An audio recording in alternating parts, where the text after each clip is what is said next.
Welcome to Zinhle Media. If you're new to this channel, please subscribe. Don't forget to like, comment and share. Here's a new video for today. Enjoy.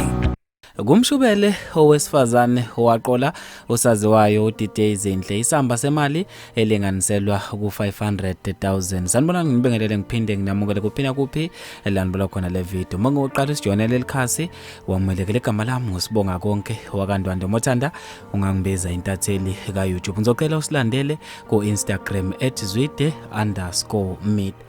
Uzovela namuhla enkantolo yemanje eProtea eGauteng owesifazane obhekane necala lokuqola uDJ Zinhle isamba semali elinganiselwa ku 500,000 wamarandi. Ngokumbiko weNPA wesifazane ogama lakhe kunguPhumzile Diko wayesebenzela uDJ Zinhle ophikweni lezezimali enkampanini yakhe. Ungomunye wabesebenza kwezezimali kuyilapho aqola khona lesamba semali ekhipha kwi-account ecompany wabe eseyithumela kwi-account ithizeni. Uchaza uphindi mjonodwana okhulumela abe-NPA. Abantu ke basijabulele kakhulu lesenze emva kokubabaza izimanga ezenziwa uyena lo owesifazane ngokuqola imali engaka uma esebenzela umuntu. Bafethu ke mina ngizofisa ukwazi ukuphala kwenu khona lapha kwi-comment section. Mina njengentatheli ya YouTube sengiphuma kanje ngithi awungibambe evidweni elandelayo.